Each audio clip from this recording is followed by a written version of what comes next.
Hi everyone, welcome back to my channel. This is Prepping by Faith, and today I wanted to discuss something a little bit different. I wanted to go over rationing then and now, and what I mean by that is the rationing that took place during World War II and what that might look like now is if we go into a war situation, and I thought this might be something that would be interesting for us all to take a look at. So tires were the first product to be rationed starting in January 1942, just weeks after the attack on Pearl Harbor. Everyday consumers could no longer buy new tires. They could only have their existing tires patched or have the treads replaced. Doctors, nurses, and fire and police personnel could purchase new tires, as could the owners of buses, certain delivery trucks, and some farm tractors, but they had to apply at their local rationing board for approval. Good, functional tires became so valuable that the boards often advised auto owners to keep track of the serial numbers on their tires in case they were stolen. Personal automobiles met a similar fate in February 1942 as auto manufacturers converted their factories to produce Jeeps and ambulances and tanks. Gasoline was rationed starting in May of that year, and by the summer, even bicycle purchases were restricted. The government began rationing certain foods in May of 1942, starting with sugar. Coffee was added to the list that November, followed by meats, fats, canned fish, cheese, and canned milk the following March. Newspapers, home economics classes, and government organizations offered all sorts of tips to help families stretch their ration points and have as much variety in their meals as possible. Propaganda posters urged Americans to plant victory gardens and can their own vegetables to help free up more factory-processed foods for use by the military. Restaurants instituted meatless menus on certain days to help conserve the nation's meat supply, and advertisers offered up recipes for meatless dinners like walnut cheese patties and creamed eggs over pancakes. Macaroni and cheese became a nationwide sensation because it was cheap, filling, and required very few ration points. The system wasn't perfect. Whenever the Office Price Administration announced that an item would soon be rationed, citizens bombarded stores to buy up as many of the restricted items as possible, causing shortages. Black market trading in everything from tires to meat to school buses plagued the nation, resulting in a steady stream of hearings and even arrests for merchants and consumers who skirted the law. Store clerks did what they could to prevent hoarding by limiting what they would sell to a person or by requiring them to bring in an empty container of a product before purchasing a full one. State legislatures passed laws calling for stiff punishments for black market operators, and the OPA encouraged citizens to sign pledges promising not to buy restricted goods without turning over ration points. As World War II came to a close in 1945, so did the government's rationing program. By the end of that year, sugar was the only commodity still being rationed. That restriction finally ended in June 1947. The biggest takeaway here is that after the attack on Pearl Harbor, we enacted rationing in January 1942. That continued until the end of 1945, even though sugar was still rationed until 1947. So basically 4 years of some pretty heavy rationing in our country. The population at the time was somewhere between 417 million and 670 million. Our current population is sitting at roughly 332 million people. That's an increase of at least 41%. In 1940, 23% of workers were employed in the manufacturing industry. There were an average of 12,182,000 manufacturing employees in the United States in 2020, which is only about 3.6% of the population. So what that tells us is that a far greater percentage of the goods we consume now are manufactured overseas.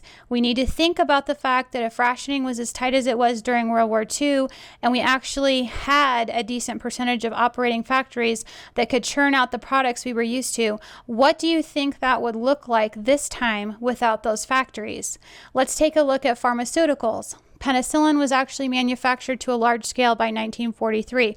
As war escalated throughout 1942, researcher Andrew Moyer led the USDA Peoria lab in finding the most potent penicillin mold that would hold up during fermentation extraction. American production of penicillin had risen from 0 to 100 billion units per month using deep tank fermentation, enough to treat every Allied casualty by 1943. World War II had a much greater impact on the development of medicine in the United States. Increased government funding for research brought advances in drug therapies, surgery, and disease prevention. The federal government even helped with the manufacture and distribution of new medicines. We know that as of 2020, the U.S. imported 101,950,825 kilograms of pharmaceuticals from China, 97,847,782 kilograms from India, and 85,409,777 kilograms from Mexico. So the majority of our pharmaceuticals and PPE are imported, which means rationing would be extremely stringent. More than 131 million people, or 66% of Americans, are currently taking pharmaceutical drugs. Let that sink in. Yes, we are considered the breadbasket of the world, and that we grow over 1/3 of the world's corn. We're the 4th largest producer of wheat and number 2 for soybean production. California's 77,500 farms produce more than 400 commodities and 2/3 of the nation's fruits and nuts. About 1/4 of what California produces is exported around the world. While we can grow enough food to take care of our country, could we provide the packaging needed to get the food to the people? Canned goods need aluminum, and other goods need plastics, glass, and paper. While this article that came out in December of 2021, which I'm going to link in the description box, doesn't clarify exactly what the U.S. imports are in the way of packaging, we know that it is a problem, as they are currently stating that paper-based materials, aluminum, plastics, and glass are in short supply, and there is no end in sight. Another item worth mentioning is the fact that in 1942, we weren't as technologically advanced as we are today. We didn't have to worry about computer parts or chips to run the vast majority of our machines or vehicles. About 12% of all computer chips are made in the U.S., while Taiwan provides the largest supply in the world, as we all know. But Taiwanese chips are the smallest and fastest, and its foundries account for 92% of the most advanced designs. This New York Times article that came out on January 26 states, it's almost impossible to duplicate Taiwan's manufacturing capability of high-end chips of low-end chips, said Dan Blumenthal, a scholar at the American Enterprise Institute. It's just the manufacturing hub of the world. Although the United States and Europe are trying to boost their own domestic design and production of semiconductors, they do not have the abilities to mass produce the most advanced designs that the Taiwan Semiconductor Manufacturing Company, or TSMC, can make. So that begs a question. Even if we had any working factories and war were to break out, would we be able to maintain them without the computer chips needed once the machinery broke down? Would we even be able to produce food once the farm equipment broke down? Would we even be able to generate packaging for food? Would we be able to move food from point A to point B if the vehicles broke down over time? These are all very serious questions to ponder. So, when we consider prepping the items that were rationed during World War II, perhaps we should consider stocking them to a whole new level, with the realization that the population was 41% less than it is now, manufacturing has shrunk by at least 85%, and nearly 66% of Americans are taking pharmaceutical drugs that are vastly not available because we don't make them here. Even those of us that have a 1 to 2 year supply, is that really enough, knowing that World War II lasted for 4 years?